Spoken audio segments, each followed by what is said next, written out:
Yo, what's up, everybody? Welcome back to Fighting with Friends. It's your boy, brother Gaia, back again. We are doing our recap of one Friday fights 127. It was an amazing fight card, but we're also going to talk about some news that's coming out of one championship so far. Before I get into the video, please drop a like, share, and subscribe to the channel if you feel so inclined to do so. All of that little bit of clicks that you do does help the channel majorly. Turn this up. I can hear myself a little bit better. There we go. Yeah. So all those little things can do so much for our channel. So yeah, please, if you feel so inclined to do so, do so. But for now, I will start at the top of the card. We were going to do this recap along with our other recaps that we did yesterday, but unfortunately, our boy AD wasn't doing. He was a little bit tired. He had a full day, so I thought, okay, let me do the recap alone today. Fresh. I was able to watch the tape again, to obviously compare with my notes, and I can give you a more detailed breakdown or recap of what we watched. So without further ado, we will start at the top of the card. Let me just get this music. There we go. Top of the card. Where we saw Wadapun beating the young man in Konkula, who's a top talented fighter. Not too bad. Um, Plays out of, as you can see on screen, Jit Myang Non, which is a similar gym from where Rodtang comes from, the same gym where Rodtang's come from. So yeah, he's a talented fighter. He's young, he's vibrant, he's got a good style, he's tall, nice and tall for the bantamweight division. But what happened? Let's be honest, this dude is massive. He's a very big, powerful, stocky bantamweight guy, and he must wait for this fight, which is a little bit unfortunate. But I did have my suspicions about what happened since he's gone on this 4-fight win streak that he's in right now. Prior to that fight, he lost to Son Sen, and I was like, oh, okay, cool. And then he fought Son Sen immediately afterwards, and he looked completely different. I don't mean from his fight style, I mean his body. His body looks completely different. He's only 22 years old, but the shape on this young man, the muscle bound veins that's popping, I was like, is he okay? Because he looks a little bit like he's a bit, lack of a better term, he looks a little bit jacked.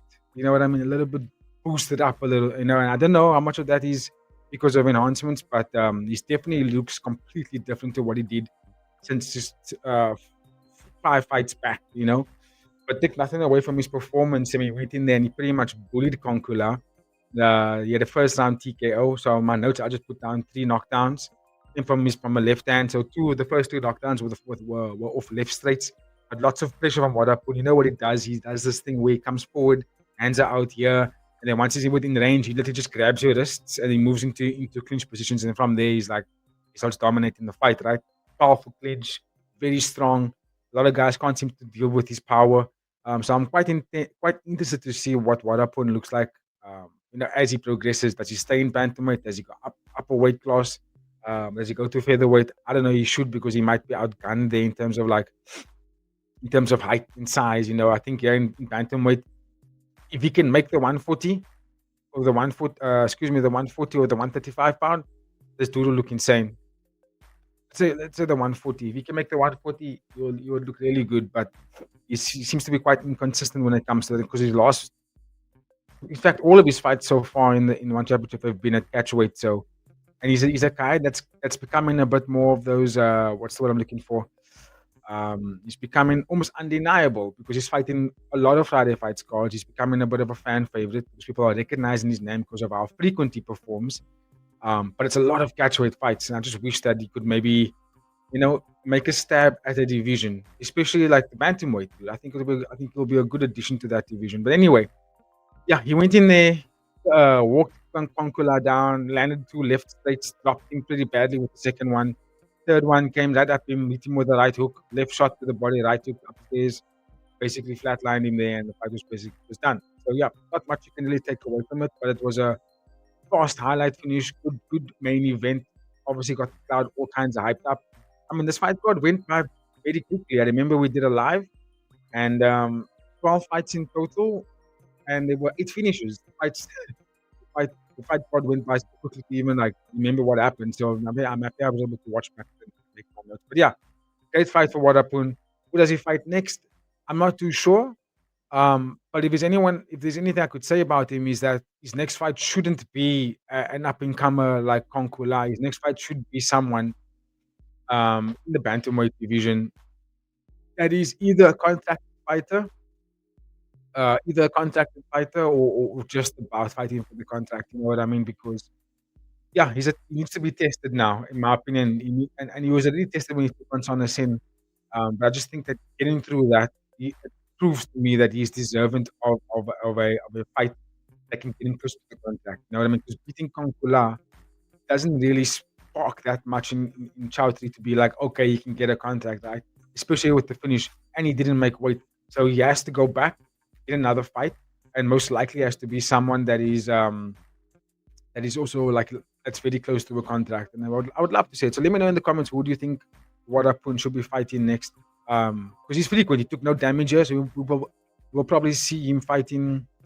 What are we now in October? We'll probably see him fight end of October, maybe November again, because he's just not. He hasn't taken any damage, and hopefully he can right his wrong and make weight. And the more times he can make weight, the closer he'll get to the contract. It's that simple. He's on a 4-fight win streak now. If his next fight is at bantamweight and not catchweight, and he wins that fight, 5-fight win streak, you beat the bantamweight guy, you're in the division. I think he can get himself closer, very much close to that contract. Maybe even get it after that. But yeah, great win for him, regardless. Very impressive. Shit, very impressive win. He's a top talent fighter in Wadapun. I just wish that we could see him nail down a division. That's about it. Speaking with bantamweights, the co-main event, we saw two young, really fresh, powerful dudes for that bantamweight division in Tyson, John Wayne Noy Harrison versus Param Garati, and this fight went out round 2 KO for Param Garati. I just wrote down in my notes brawl, first round, second round KO, just because that's how the fight went. First round started and it was high pace from the very beginning. Param Garati went in hard, asserted his dominance, threw out a strong push kick, and then closed distance and started boxing immediately. And then the same thing basically happens with Tyson. He was like, okay, we know how Tyson Harrison fights. He's a very much a kill or be killed guy. He doesn't really like to be backed up, and if he's backed up, he's just going to swing for the fences to almost get back that that sort of space and dominance. He doesn't really want to get backed up that much, but amazing performance from Param Garati. He used his reach. He used his power. They are similarly in terms of height. Tyson is a little bit taller, but Tyson Harrison doesn't have the longest arm reach. That's why he always wants to be close in the pocket, right? And Param Garati fought on the outside, used his long reach, lots of boxing, lots of body kicks to set up that boxing. And then once he landed the left hook, the right hook, basically dropped John Wayne. He got back up, I think, at the beginning of the second round, but then he got closed down, and then Param just wailed on him, heavy shots, hit him with a hard right hook, boom, brought him forward, another counter left hook, bang, drops him, and gets the fight via KO because John Wayne couldn't really get up from there, so it was basically a KO. So, yeah, again, another fight that went by super quickly. I did call for Harrison to win purely because I felt that he had a bit of the more killer mentality in him. But well done to Param Garati for proving to everybody why he's still considered to be in the top 10 of the bantamweight division. The loss against Rambolek did push him back a little bit, but now that he's back again, dude's only 21 years old.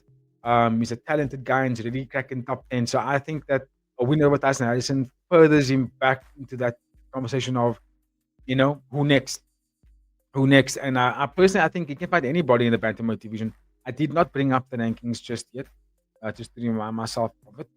I know Tetsuya normally has the rankings up on his side. I'm not going to pull it up right now, but just thinking about it this way, Param Garati prior to this has mainly been fighting on fight night cards, right? So that means I'm not too sure if he's contracted, but he's fighting contracted fights and contracted events as well. Got a bonus. I think that he can pretty much call out anybody at this stage in the bantamweight division. I'd love to see him fight anyone, really. Because he looks good, and he looks healthy, and he looks strong, and he looks like he's going to be a problem for the division. And yeah, I think maybe he can take on someone like Wadapun. That would be a fantastic fight, considering that Wadapun is obviously on a win streak, but was on a win streak. He's back. I would say let him throw down, give Wadapun a fight against someone who is basically was going to be in the top 5 at one point.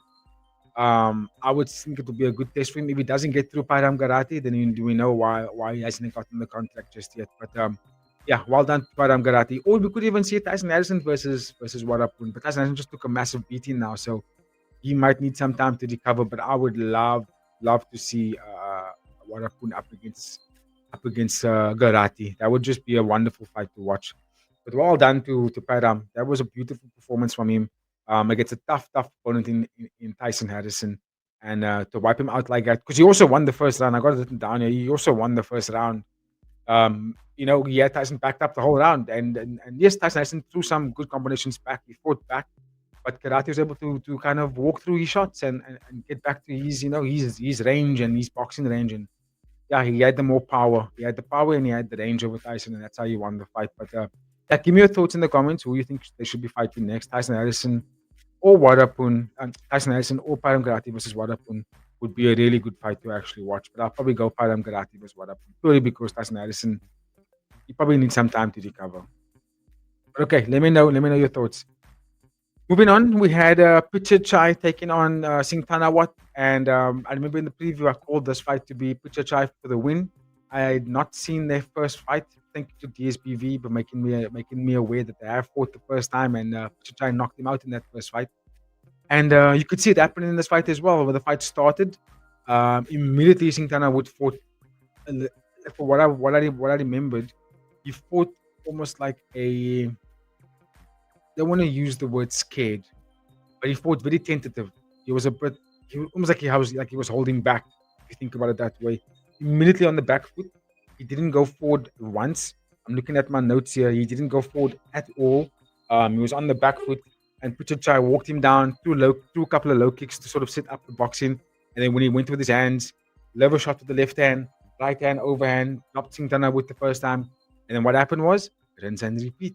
He did the exact same combination 2 more times after that and dropped Singtana Wood pretty badly, and he just wasn't able to recover from it. On the second one, third one didn't even take him long, knocked him down off his first right hand. So yeah, TKO finish for Prajanchai. Again, first round finished. Couldn't really see the fight play out, make any other notes. But it's a big but. I did not see the fight going any other way. I really didn't. Singtana Wood, as much as I think he's a talented guy, he has been having a bit of a roller coaster of a career in one championship. One win, one loss, one win, one loss. Hasn't been able to put together a string of wins. Prajanchai, and just to remind myself here quickly, I think he has gotten a couple of wins on his record now. 3-fight win streak. So there you go. The only loss in his career so far in one championship was against Ramadano Dash. So yeah, well done to Prajanchai. I'd love to see him go up against someone like Ramadano Dash again, because the strawweight division is just balling up to look beautiful at the moment. I can't, every time I see a strawweight Muay Thai or kickboxing fight, I'm tuning in big time because it'll be absolutely amazing to watch. But yeah, Prajanchai, you could see he just knew that he was going to KO Singtanawat again, and that's exactly what he did. So well done to him. Who should he fight next? I'm not too sure. Maybe a run back with Ramadan would be really good. There's also Asadullah. Abdullah on Dash as well. There's another on Dash brother you can go up against. There's one of the Pitch brothers out there. There's Banlulok. It's a whole division that he could go up against. Ti, Longan, Monkun. There's a whole bunch of guys he can go up against, and I'd love to see him fight more frequently, especially because this fight didn't go past the first round. He took no damage from Singtana Wood, like he didn't get touched at all. So yeah, let's see what he does. There's Pet's on a massive win streak at the moment. So yeah, let's see what happens next for Prajanchai, but amazing performance from him. I'm gonna keep it moving. 2 young fighters went up against each other here in 128 pounds Muay Thai. So another strawweight fight, flyweight fight, 125 strawweight, 155 flyweight, 150 bantamweight. Yeah. So Pan Pradesh, he took on Pet Putpa, and beautiful fight. I think the first round, Pan Pradesh was fighting on the outside mainly. He had Pet Putpa backed up, which I thought was kind of interesting because Pet Putpa is the taller guy, but he was backed up immediately for the whole of the fight. Threw some combos there, but couldn't really land anything. Pan Pradesh was doing really good. He was sharp with his combinations. A lot of twitchy movements, painting a lot to kind of please Pet Putpa, which I thought was really wonderful. Good game plan at the same time, and he was chopping the legs a lot. And then basically when they got into the second round, he walked him down. I think he caught the kick. He caught the kick, threw a right straight to the body, dropped the leg. As he dropped the leg, came over with the right hand, boom, KO'd basically flat, massive overhand right, dropping Pet Putpa, and he didn't make the 8 count even. He was completely KO'd. And yeah, great performance from Pan Pradesh. I thought he was going to win the fight. That's what I called for. I felt that he was going to be stronger and more durable. And also, not just only that, I always thought that Pan Pradesh was, I don't want to use the word more creative, right? Because Pet Putpa is extremely creative. However, we've seen Pet Putpa get tagged a lot in a lot of his fights, right? We've seen him get dropped a lot of times. And Pan Pradesh is a little bit of a cerebral kind of fighter. He doesn't go in and rush and just put a bunch of combinations on you. He's very selective. He's also very, very careful. Like he's able to navigate opponents and feint and put them in positions where they bite on those feints. And he's got good counters. And also when he goes forward, he's super dangerous. He's super, super dangerous. So yeah, well done to Pan Pradesh. He deserved that KO, right hook knockout. Beautiful performance from him. So let's see what happens. He's on a 3-fight win streak now. 2 KOs, 1 decision win. Also 128 pounds. That's again a division that's not sparse of talented fighters. There's just so many guys you can go up against, and I'm pretty sure that you'll get someone that's kind of in the same kind of wave boat that he's in right now. You know, making catch weight, a bit of a win streak, trying to crack the contract. That's what we will probably see him fight next. So yeah, well done to Pan Pradesh in that performance there. Let's keep it moving. Palakit, he took on the newcomer of Muhammad Redo, who is a very good boxer in the atomweight division, 115-pound division.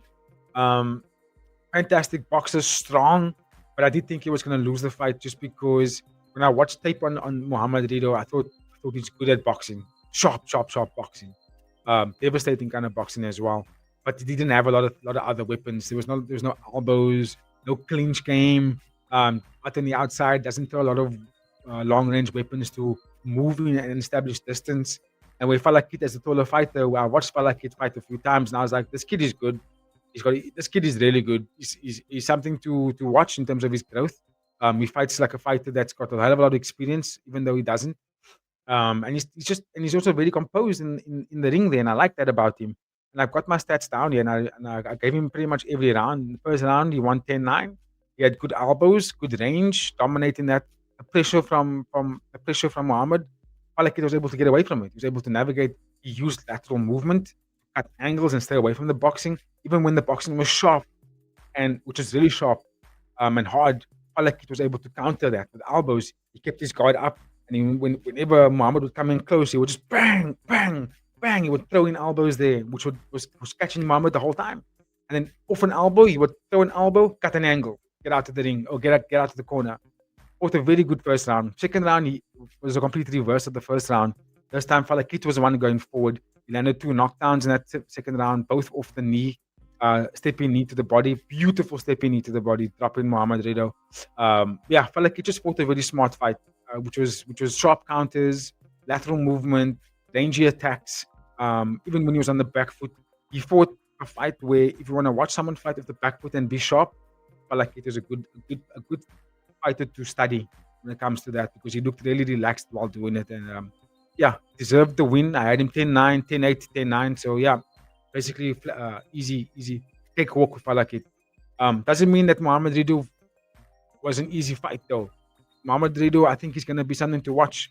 I just want him to kind of level up that not only the boxing is fantastic. He must level up his long range weapons. Can you throw a tip? Can you throw a tip, same leg, body kick, and then go move in?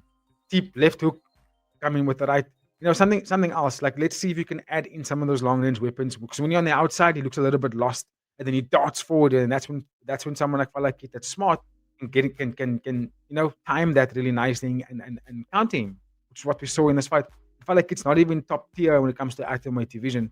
You know what I mean? He's not even the of the high level guys. He's just below the top 10 in my opinion. But and that's the thing about why I think that Muhammad Redo needs to level up so much more. Because if you can't even get through a guy that's not even ranked in the top 10, then yeah, you can have a tough time in that division. Because let's be honest, it's a division built with killers. But okay, we'll keep it moving. Great fight here. We had Liampet taking on Tep Kamin, and this was a fun fight to watch because it was back and forth atomweight division. Again, look at these two guys, and both of them I think would give Muhammad Redo a tough time. Liampet, sharp, sharp striker, fast, really good. Good counters. He took on Tep Kamin, who came from I think RWS. I stand under correction, but he's fought in other organizations. Also, young, fun fighter to watch. Um, what can I say? First round, Leon Pet was he had to deal with a lot of pressure in that first round because Upcoming was coming at him hard. You know, lots and lots of pressure, good activity on that pressure, switching up attacks, lots of boxing, then high kicks. He was being very creative, and he had Liam Pet backed up the whole of the round. But then Liam Pet caught him with a nice sharp left hook, boom, at the end of the round, dropping him, stealing the round, getting a 10-8 of that. Because I would argue that he was losing that first round, but when he landed that sharp left hook counter, he dropped Tep Kamin, and then he stole the round. You know, massive knockdown. Then we went into the second round, and Tep Kamin came at him fast, hard, aggressive. Landed 3 beautiful knockdowns, winning the fight by TKO in the second round. I think the first, if I'm not mistaken, the first knockdown was a walked him up against the ropes, threw a body shot. I took, dropped him, boom. And then when they got back up, went at him again, sharp boxing, a couple uppercuts, left hook, dropped him again. Third one was the same thing, couple of body shots, left hook, dropped him again. Fight was over. Tip Kamin had to go and put the aggression on him. I like how he fights. He's very aggressive fighter, sharp, fun. He's very much the kind of guy that he doesn't want to be backed up. He wants to be the one that controls the fight. And I think he's going to be a good guy to watch. I think he's going to be one of those guys that's going to climb the division pretty fast. I really do think so. Is he going to be a champion? I don't know. I don't know, but I do believe, based on what I saw of this fight and what I saw outside of one championship, I think there's something there. I think he can be a top 5 contender for sure. For sure. I'm not too sure about championship quality, but I definitely think that he will be a problem for the contenders. Definitely think he will be a problem for those contenders. But yeah, great fight for Tap Kamin. I'm interested to see who he gets next. Because he made weight on his debut, and that's a big plus in my eyes. Massive plus.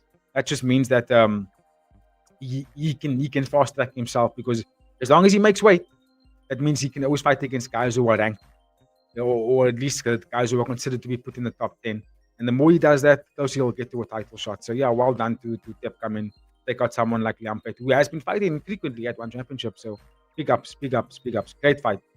Keeping it moving, we had lightweight kickboxing where we saw some heavy guys take each other on. And I'll come back to this division a little bit later in the video. We stay tuned, because I have a lot to say about the lightweight kickboxing division in one championship. So this fight was a fight between Bogdan Shumarov taking on Misik Kapinski, and fight didn't last that long. I went with Kapinski because I thought Kapinski's got some good weapons. He's creative. He's got a lot of volume, but he's better in Muay Thai than he is in kickboxing. I'm gonna say it now. Watch this fight in Muay Thai. He's really good in Muay Thai. 4-ounce gloves does favor him heavily. In kickboxing, he looked like he was a bit of a, I don't know. He just didn't look the same kind of guy. Different kind of fighter. Didn't have the same kind of threats. Bogdan, I always felt that Bogdan was the powerful guy in terms of how they fight. Better boxing, harder boxing. Not so much of the kicks, but his boxing is where it's all at, and that's what he did in this fight. First round, he went in there. I think lost one round. As soon as the round started, he went out on the front foot, established the game by throwing some body shots, and Misik didn't know how to get around it. He had a couple of counters, but because he couldn't use the elbows and the knees the way he wants to in Muay Thai, he couldn't really counter the boxing of Bogdan. And everybody knows, when it comes to boxing, one way to counter boxing in terms of stand-up fighting is elbows. If you're fighting in Muay Thai and someone comes to you and they got a heavy boxing stance and they just want to box, counter elbows is how you beat it, because it's a shorter range weapon, so it'll be easier to catch an opponent with an elbow in close versus like a right hook, a left hook, or a level shot, or even a straight or overhand. There's less movement for a counter elbow than there is for any boxing weapon other than the jab. So yeah, Bogdan, and I'm not saying that as an excuse. I think Bogdan still went there and did what he had to do, and I thought that was what I said in the preview as well. I was like, Misik, I think, is better, but because it's kickboxing, I think Bogdan's got the power punching, and I think that power punching will always be a trump card that he could use in a fight like this. And that's what he did. He went in there, kept the high guard, smashed beautiful body combinations, came up high, then body combinations, KO in Bogdan with a double left body shot. He dropped him. He couldn't make it back, and yeah, well done. I keep making mouth sound effects, and I actually got sound effects to make here. Let's go. But yeah, wonderful fight for Bogdan, and I'd love to see him get a more established name because we're gonna keep it real here. Reagan Ursel needs opponents, guys. He's, in my opinion, pound for pound, one of the best guys when it comes to one championship. Like he's that guy. He's undefeated guy. He lost to Nicholas Barboza, Alexei Nikola, right? And I argued that he actually won that fight, but he lost it, and he was like, "I'll take it. I'll take it. I'll give him that fight." When they fought the second time, Reagan Ursel made it clear that it's not even a close fight. When they fought the third time, he made it even more clear. This guy's not on my level. Get him out of here. You know what I mean? So you need someone new. And yeah, I would say Bogdan. Let's go. Let's go. It's a vacant title as it stands. There's no one's got that title at the moment. And whoever's gonna fight for that vacant title has to go through Reagan Ursel. We have to, because that's gonna be the other guy on that other side of the ring. He's Reagan Ursel. So yeah, I think Bogdan is making a very strong argument for something like that. If he gets another fighter, not too sure who else he can maybe get in lightweight kickboxing, but because the division is not really massive. There's not a lot of guys. It's lightweight Muay Thai guys, not a lot of lightweight kickboxing dudes. Um, so seeing Bogdan come in there and put on this kind of performance, I'm like, let's go, let's go, guys, let's go. So give me your thoughts about who you think he's going to fight next. I'm going to come back to lightweight kickboxing after this preview because I'm going to move on to the one championship headlines. And then I'll talk about some of the lightweight kickboxing when I get to that one as well. Because I think there's going to be someone interesting that might just challenge Reagan Ursel. Let's see. Let's see. Keeping it moving. We saw a fight, two debut fighters between Eric Lewis and Mohamed Amraliev from Azerbaijan, and this was a 160 pounds Muay Thai. So they also technically fight in lightweight, but this is Muay Thai. Muay Thai. I think lightweight Muay Thai is what 170, isn't it? 160 to 170. Somewhere between that range. These guys fought at catchweight, so I'm not too sure if I think Mohamed is an easy 170, but Eric Lewis is a little bit of a smaller guy, so I think 160 was his weight class. Interesting fight. I actually had Mohamed winning the fight, if I'm being honest with you, and I see they gave it to Eric. And I remember watching the fight live, and I was like, I don't know if I'll give it to Eric. He fought a good fight. He was competitive, but he didn't win any of the rounds. You know, what I had here written down is I had Mohamed winning unanimously, and I had to recorrect it to split decision because what I did was first round, Mohamed was the better fighter. Pressure, lots of combinations, big knees, big overhand, variations of combinations, lots of deep scarf kicks. He had Eric in all kinds of sort of trouble because Eric didn't know what to do with it. He couldn't deal with the range and the size of Mohamed. He had a difficult time establishing what he needed to do, swinging wildly in moments where I felt like he needed to actually establish the basics. Let's see some jabs go in. Let's see some low kicks go in. You know, if you can start building blocks, start building something and not just swinging for the fences, I think he would have had a better fight because he was swinging so much. It was very telegraphed, and Mohamed was able to see it. The only reason why Eric was able to get back into the fight because Mohamed was getting tired. He got tired in round 3. He didn't have anything left in the third round. So that's basically what happened from the first round. Second round, more of the same. Eric Lewis was getting backed up again, swinging wildly, trying to get back into the fight. Mohamed was taking his time, throwing out some good tips, some high kicks, landing everything that he threw.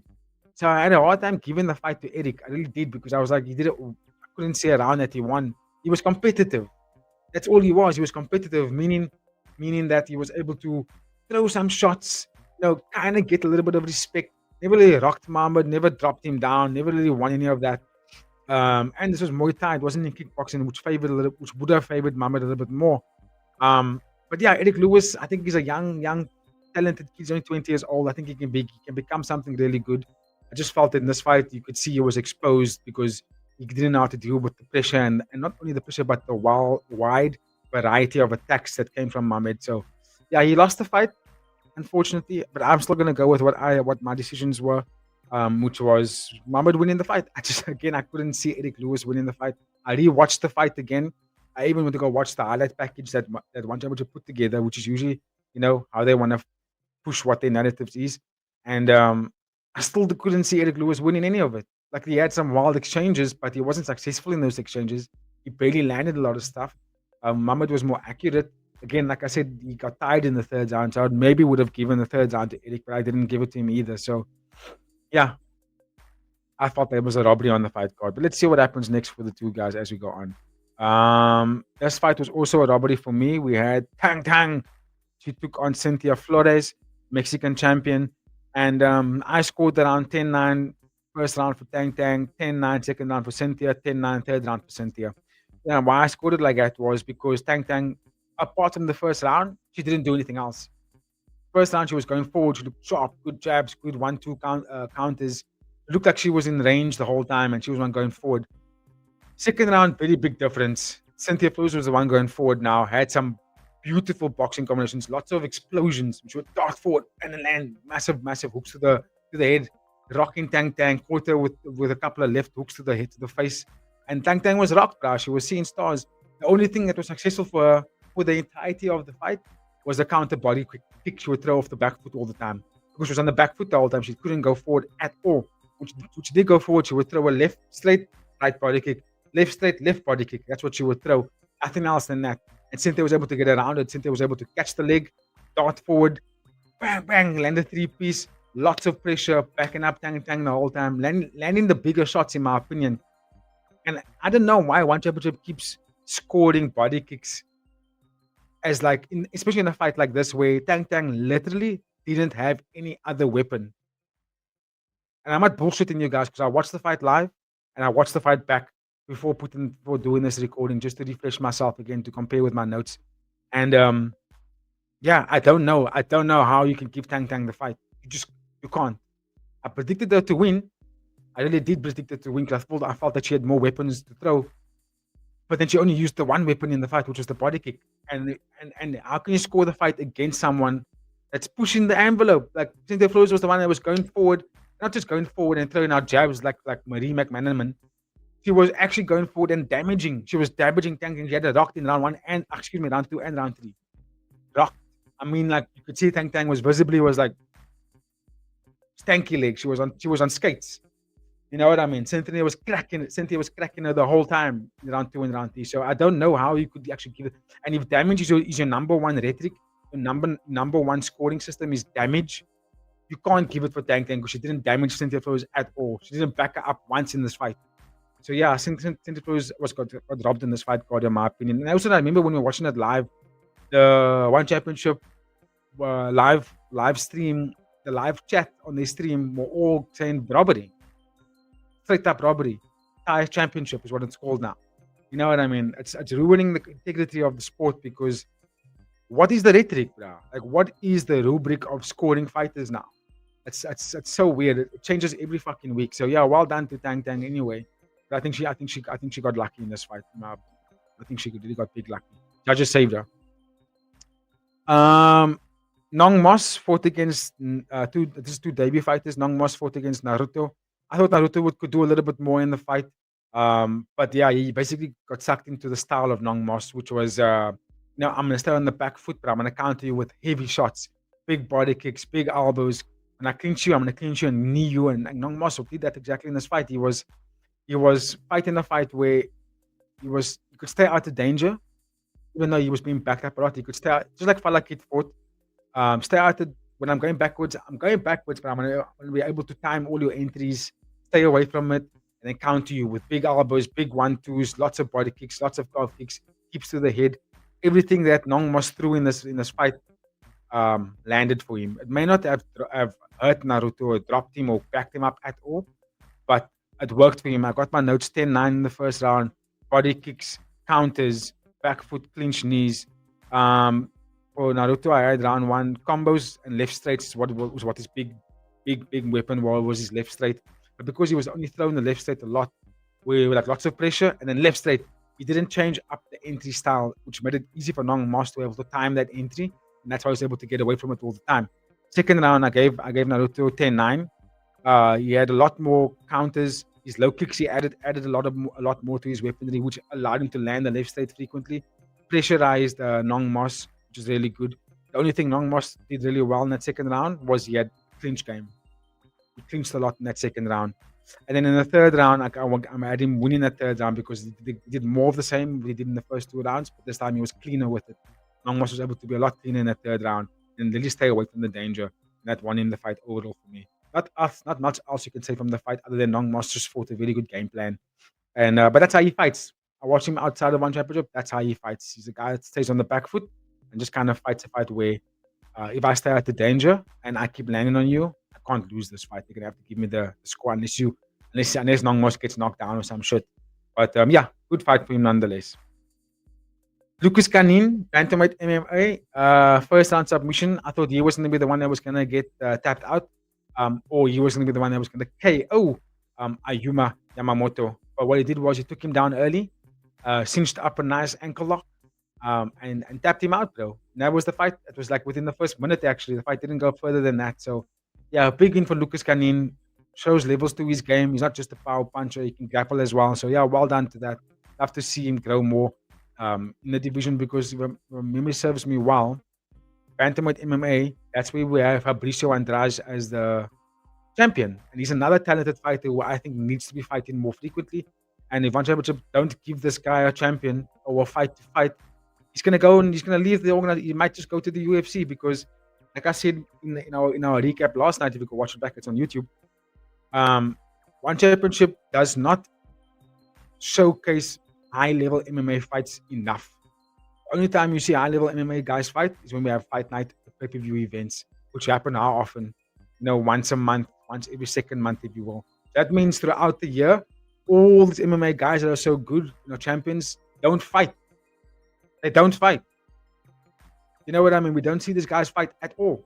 They fight once, if you're lucky, not even once a year.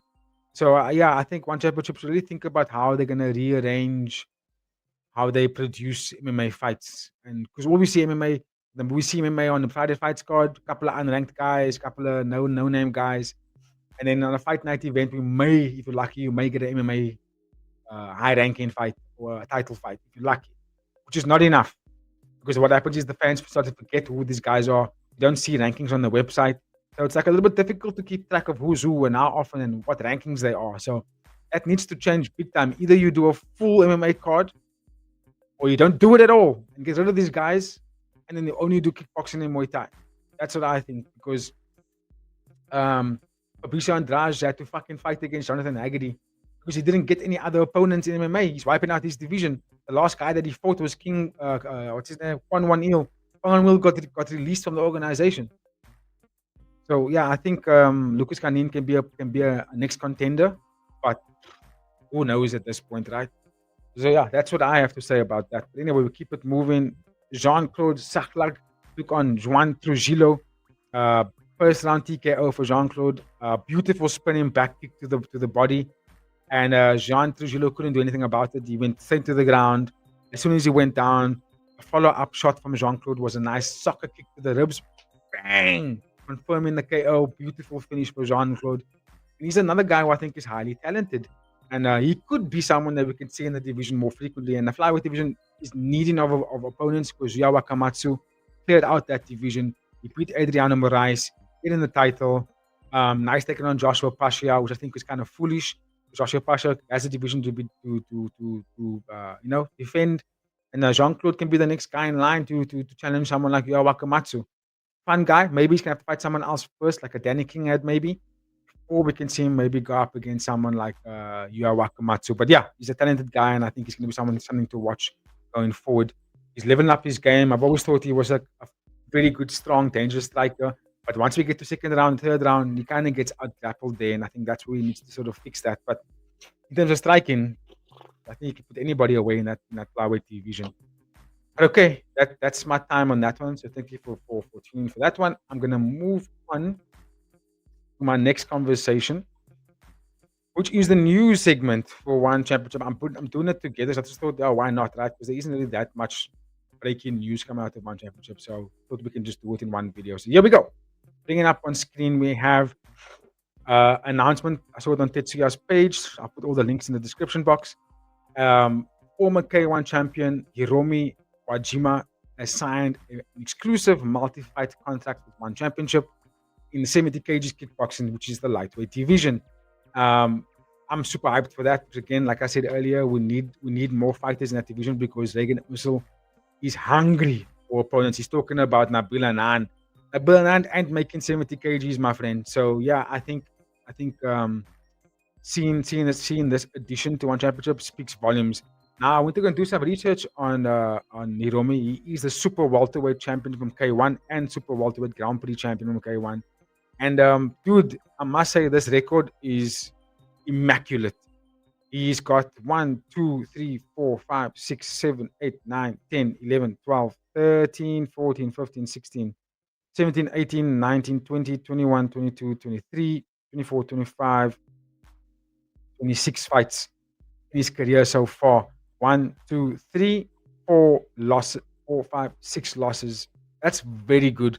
But this is the more impressive thing about his record.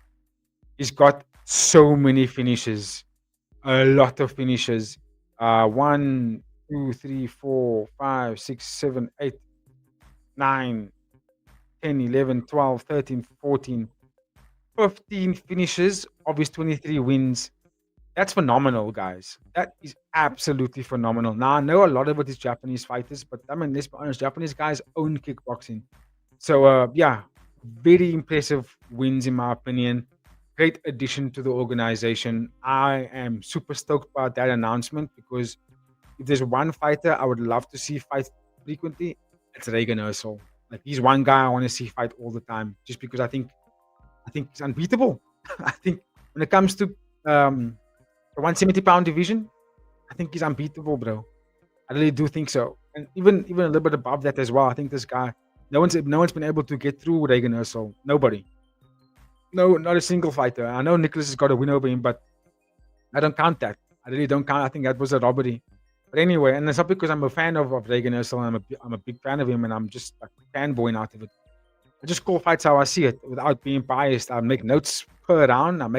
I mark down who did what in those rounds. I even timestamp it for myself. And yeah, Reagan Ursel is hard. It's hard to pick. It's hard to go and look at fights where people dominated him. You just don't see it. And perhaps Hiromi could be that guy. Perhaps he could be the new guy that can actually stand up toe to toe against the immortal, who is, in my opinion, pound for pound in the top 3 of one championship. But okay, let me know your thoughts in the comments about what you guys think about that new addition. I saw in the comments of that Tetsuya post that people are hyped, are absolutely hyped for that addition. Let's see how it plays out. I mean, there's also Anpo, Rukia Anpo, who is fighting Maratko Gordon. I know that's a weight below. I know they're fighting featherweight. But let's be real, Rukia Anpo, those guys, you can easily make the 70-pound division, 70 kgs. You can easily make that division. So let's see how it goes. Wait, hold on. Yeah. I'm right. Anyway, next headline. Suablack posted this on his Facebook page. Suablack confirms that he's moving down to flyweight, 135 pounds. See you soon. That is amazing. That is absolutely amazing. Suablack has been looking for fantastic since he's been able to make the weight cuts. He has obviously said that the bantamweight division he found a little bit difficult because he wasn't able to consistently keep up the weight. Not only that, the guys were so much bigger than him there. They were able to knock him out often, knockout. So since he moved down to 135 pounds, he's been undefeated. He beat Sankatit, he beat Seksan in his last fight. And he looked good in all those fights. I mean, Suablack looks amazing, guys. He's leveled up his game plans. He's not taking as much punches anymore. He seems to be a lot more accurate with his shots. His kicks, his body work, his pressure, everything about him just looks so much better than what he did in his past. I'm not too sure if that's because he changed coaches or he's got a different nutritionist. But whatever he's done, whatever Suablack has done, has produced a much healthier and better fighter. And I'm stoked for it. So speaking about the 135-pound division, that's flyweight Muay Thai. Who should he be fighting next? I'm going to bring up, I'm just going to quickly look at the 135-pound division for one championships, right? And that is the flyweight Muay Thai division. Crazy division to be part of, right? We just saw Akif Guluzada beating Jaosuayai, right? So he's up there. We just saw Otikov beat Kong Todani. Nong O's fighting Rodtang for the title. Superlek is ranked number 2. I mentioned there's the Stupinan twins. They're both fighting flyweight. There's Jojo Ghazali. There are a lot of guys he can go up against in that top flyweight division, right? And I think who could he fight next? I don't know. Any one of those names I just mentioned would be a very good name. I would probably say if I can give a pick on who one championship will give him next. Probably Jojo Ghazali. Will most likely be someone like Jojo Ghazali, or they might give him. I think Knockup's got a fight. I think he's fighting Jacob Smith next. So I think we could probably see Suablack against either Johan Ghazali. We could see him up against. You see, both Johan and Jordan has lost their last fights. So maybe one of them as like an introduction to the band, to the flyweight division. I don't know if they'll give him someone like Akif Guluzada or Otikov, just purely because of where they are, how much they climbed. Maybe he gets Kong Torani because Kong Torani is now on the back on the 2-fight losing streak, so he could get someone like that. But I think the most realistic fight he's going to get as an introduction to the division is going to be Jonathan Johan Ghazali. Excuse me, Jonathan Jojo Ghazali. I'm saying Jojo Ghazali would probably be his next fight, or one of the Stupinan brothers to be introduced to the division, or he could be Taiki Naito. All these fights will make me tune in, to be honest with you. But let me know your thoughts in the comments. Who do you think Suablack might be fighting as his introduction to the 135-pound Muay Thai division? Suablack, the title run starts now. Let's go.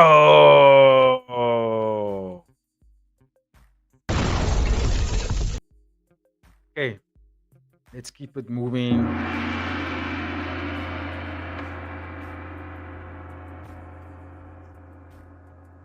I'm going to, come on, mouse. Bring up the move Suablack. And we're gonna keep it moving to the next one. I've got, here we go. Jaosuayai, the back of his loss against Akif Guluzada, has made this announcement on his Facebook page. Jaosuayai considering dropping down to Strawweight, which is the 125-pound division, after his loss against Akif Guluzada. Would this be a great move for him? This is also posted on Tetsuya's X account. And I'll be honest with you, I think it'll be a great move for him. It will be the best thing he can do for his career. I still believe that he didn't lose that fight against Akif Guluzada. I watched it back twice. And although Akif looked fantastic in the fight, he is a very good, talented young fighter. I still think he lost. I think he lost the fight. He got a 10-8 in the first round. He lost the second round. And Jaosuayai caught him in the third round, dropping him in the third round. It should have been a knockdown, but they didn't count it. In my opinion, that should have been 10-8. And then in total, it would have been Jaosuayai for the win. But okay, he took his loss like a champion. Now he's considering moving down. Considering that he's not the biggest 135er, Jaosuayai is not the biggest 135er. He's on the shorter side. The guys do seem a lot bigger than him in that division. And he was on a good run, but I think moving down to 125, I think he'll be a killer there. I really do think so. And the division's already stacked with a lot of top talented guys. Jaosuayai will be a massive addition to that division. And I would think that if he goes down to 125, I can tell you now, by the middle of next year, like 2026, October 2026, Jaosuayai would be in the top 5, challenging for a title. Promise you. He's that good. I think he can really steamroll and fast, what's the word? The speed run that division. I really think he can do it. Even though it's a lot of talent there, I think he carries a lot of power. And also his style is a style that isn't, his style isn't there. I don't see someone in the strawweight division that fights like Jaosuayai. They don't have his style, which can fight off both stances and he can switch up attacks. Jaosuayai's striking reminds me a lot of TJ Dillashaw. Very similar to TJ Dillashaw's style. So yeah, I like Jaosuayai to 125 pounds. Who should he get first? I'm not too sure, hey. I'm really not too sure. Let me just quickly look at the unofficial strawweight rankings. I told myself to bring up these rankings before I start recording this episode, just to help me obviously go a little bit faster. Now I'm able to go and look for the rankings. Absolute stupid. But also, this would all change if One Championship app actually introduced updated their rankings on their website. more frequently, like every Monday, update the rankings and don't give us a top five only. Like give us a top 10. You know what I mean? Do it every Monday. Every Monday, you can even do like an episode. Chowdhury could go live on social media and then do like a live releasing of the top rankings, and explain why this is the rankings. I'm having to scroll here through Tetsuya's X account, who is not even employed by One Championship, and he's been able to keep us up to date with the rankings. So big ups to Tetsuya. I could give him a follow, please, ladies and gentlemen. He's really up to date with these things. Lightweight. That's atomweight. That's flyweight. Is this strawweight rankings? It's featherweight. That's bantamweight. Here we go. Strawweight Muay Thai rankings. Prajanchai champion, we know that. Alif Samay, Ramadan, Chatpayak, Elise Barboza, Abdallah and Dash, Kompet, Kongchai, Toilentit, Almeri, Al Jamari. So yeah, I think if you put Jaosuayai there, I think he beats Al Jamari. I think he has a difficult time against, like, when he goes up against from Barboza, which is the top 5. Toilentit, I think he beats Toilentit, even though Toilentit's a very good fighter. Kongchai, I think that'll be a good fight, but I think he beats Kongchai as well. Kompet is okay. I think Jaosuayai beats him as well, even though Kompet is a good boxer. Abdallah on Dash is a difficult fight for him. Now, this is where it gets tricky. Abdallah on Dash will be a very difficult fight for Jaosuayai, because Abdallah on Dash is also one of the bigger guys when it comes to strawweight. Elias Badr Barboza, also a tough fight for him, but I think it will be, I'll favor Jaosuayai just ever so slightly. Chat Payak, again, difficult fight, but I think Jaosuayai can catch him. Ramadan on Dash is another fight where I think Jaosuayai will struggle. Yeah, I think he will struggle there. Then Sam A would beat, I think Sam A will beat him. I think Alif would also probably beat him. Then obviously Prajanchai as well, I think would also beat Jaosuayai. But I think my point is here is that Jaosuayai would be able to get to the top 5 of this division very quickly. Very, very quickly. But yeah, let me know your thoughts about what you think about Jaosuayai update about going down to strawweight. You think that's the right decision for him? You think he could stay in the flyweight division? Give me your thoughts. We'll keep it moving.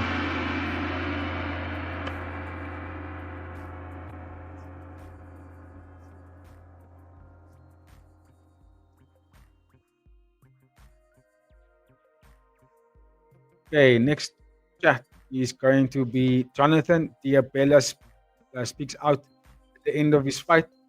He had an interview with Nick Atkin, post-fight interview. Go check it out. It's on YouTube. I'll try and put the link in the description for you with that one as well. And he had some good words to say. This is what he said after beating Prajanchai. If I have to go to Muay Thai, I would like to go straight to Prajanchai. I believe I have a lot of skills. Nobody knows I have skills. In Muay Thai, I keep it quiet. That's fantastic. And I can say this myself. I had an interview with JDB. Go check it out. It's on our YouTube page. I did ask him that question before the interview was a pre-fight interview. And I asked him, if when you beat Prajanchai this weekend, are you gonna go a rematch because you're 1-1 with him in kickboxing, or do you go for his Muay Thai title? And the reason why I asked that question was because there aren't many strawweight kickboxers. I mean, they're talking about a rematch with Rui Batolo because Rui Batolo beat Zhang Piaman. And I'm like, JDB's gonna beat Rui Batolo again. He's gonna wipe the floor with him. Other than that, who else? Sam A again? You know what I mean? There's not a lot of kickboxing. Excuse me, strawweight kickboxing guys, like actual strawweight kickboxing guys right now in One Championship. A lot of the guys are coming over from strawweight Muay Thai, putting on the bigger gloves, and then they go fight in kickboxing. So it's like, if JDB goes to Muay Thai, he will be fighting against the opponents we would have fought against if he was to defend the title in kickboxing. They were gonna fetch guys that's currently ranked in the strawweight Muay Thai division, put them on 12-ounce gloves, then let's go. There you go take on JDB. So it's like, if I'm JDB, I would say, yeah, I want to defend the title, but there aren't many that many opponents. So let me go down to Muay Thai. Let me take on Prajanchai, beat him for that title, two sport champion, and then defend both titles, if you will. I don't like people to have 2 titles because it's difficult to defend the 2. I prefer to do like what UFC is doing now, where it's like, if you want to go for another title, like in a different division, relinquish the current title, then you go up or down weight. That way, no division can be held up, and the movement can happen in each division. And that way, also the opponent, the fighter that wants to move up in that weight, can move up properly without having to think about, okay, after this fight, I must still go back down to another division or go back up. You know what I mean? So I think that if I'm JDB here, if I don't get Prajanchai again to for the rubber fight, which I don't think it's necessary, then I would say fight Muay Thai. And I would love to see JDB in Muay Thai. I saw a post on Tetsuya's account where he spoke about what about the matchup between JDB versus Naraka Yoshinari kickboxing. Like who would be like now it's a battle of the speed gods. Like who would be the fastest fighter? You have to watch that fight in slow mo because they're going to be moving so fast. But I remember I responded to Tetsuya and I was like, I don't know, I can't compute this fight actually. As much as it makes me go, oh, a dream fight. But at the same time, I don't know how it looks because JDB is a big strawweight. To be honest with you, he's not a really small strawweight guy. He makes the weight quite easily, but he's of the bigger guys when it comes to strawweight. He's taller, he's more muscle bound. Other than Alif, no one else really matches his height and speed. You know what I mean? So Nadaka Ishinari isn't really the tallest guy. He's an atomweight through and through, and I think that's where he should stay. But yeah, JDB, in my opinion, should consider doing the 4-ounce gloves just because if he's going to stick to kickboxing, he's not going to fight frequently enough. I think that he's not going to get a lot of opponents. So going down to going for the Muay Thai title would be the better decision for me. But yeah, give me your thoughts, please, and gentlemen. What do you guys think about that one? I will keep it moving. I'm going to go back to Akif Guluzada for a second. So let's go there.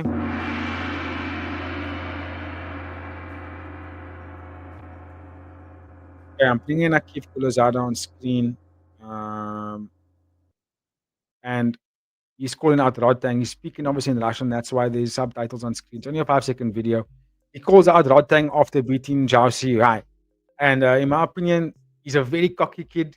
I like his talent, but I don't like his vibe. I think he's way too arrogant at this point. I mean, that fight against Jaosuayai wasn't even that impressive. He does what I always think he does. He has a very good first round. That's all he gives you. Second and third rounds are but average.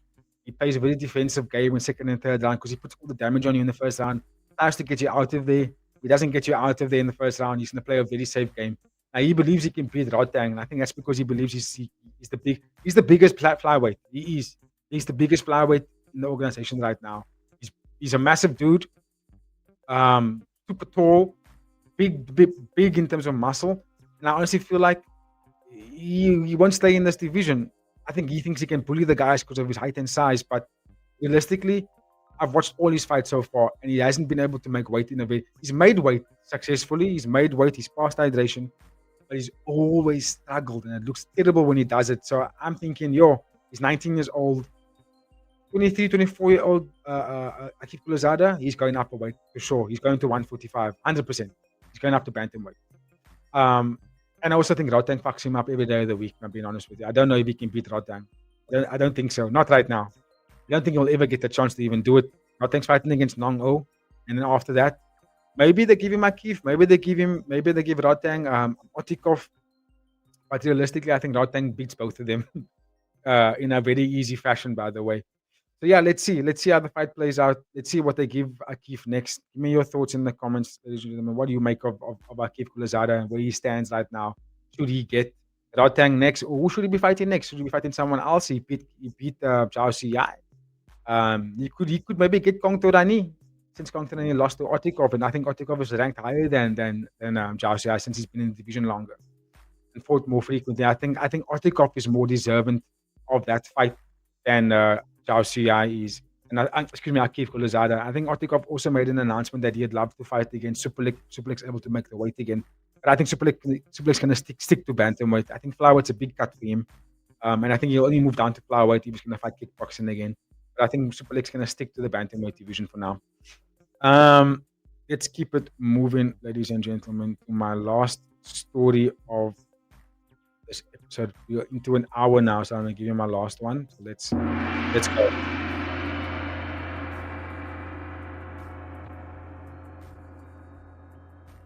Hey, we are talking 1173, 16th November, Japan. Akiyama Arena, I think it is. I forget the name of the arena now. But this is going to be a fun one. I am looking forward to this. The announcement is that this is also on Tetsuya's account. The opening and start times of 1173 has changed due to the increase in the number of matches. So there's 17 fights on this fight card in total. That means they're splitting the fight card in half. Those are not going to open the original time. Those are opening. This is now obviously the Eastern time, if I'm not mistaken. Those open at 3:30 in the afternoon. It was going to and then starting as 5 p.m. But they moved that now to doors opening at 11:30 a.m. in the morning, and then the event starts at 1 p.m. The event is expected to end at 10 p.m. So it's a 9-hour event. That's basically the entire day. And the big thing also is that this event is on the exact same day as UFC 322, 321, I think, 322, which is massive. So even for us here at Fighting with Friends, that is two big fight cards on the exact same day. However, it does kind of work in our favor because what we'll do is we'll do the UFC, which will most likely start the day before in the morning, like early hours of that morning, and then it will go all the way to about like for us South African time. It will go to about let's say about 7 a.m. in the morning, and then around 10 a.m. South African time on Sunday morning, 173 will start, and then we'll jump into that fight card, and that will go all the way through to the evening. So, yeah, big week, big fight card, big event, massive for the Japanese market, massive for One Championship, also just massive for combat sports in whole for that weekend. So I can't wait for that. That will be the 16th of November. That's all I really have to say because we've been through all the fights. I'm not going to go over the fight card again right now because I want to save that. I don't want to repeat myself week after week. But I will talk about it extensively when we get closer to that fight date. But yeah, so far it's going to be massive. We will be doing a live watch along, so I hope to see all of you guys there. So yeah, that's it. That's my notes. Give me your thoughts about what you make about the increase in time and also the increase of the fight amount of fights on the fight card. And then also, what do you make of it being on the exact same day as UFC 322? Oh man, why is this thing doing this? There we go. 322. But okay, that is my time, ladies and gentlemen. Thank you for tuning in. If you haven't done it so far, please drop a like, share, and comment on the video. I'd love to get your thoughts on what was just spoken about. And then what else you can expect for the week? We will be doing a UFC Brazil preview, which will come out on Wednesday. Charles Oliveira is taking on Mateusz Gamrot. That's going to be a fantastic fight. And then on Thursday, we'll be releasing the One Championship, One Friday Fights 1 to 8 preview. And then also Friday, we will be live for the One Friday Fights 1 to 8. We will potentially go live for the UFC Brazil on Saturday night. Potentially. Not 100% just yet, but you will know closer to the time. But yeah, that's what you can expect on our channel. And then, yeah, like I said, drop a like, drop a share the content. I think also get involved in the comments. I'm sure you guys have opinions. That's what we want to hear. We want to hear opinions. But now on that note, for myself and this is the Fighting with Friends team, have yourself a fantastic week. And looking forward to catching you guys on the next one. Cheers, everybody. Have a good one.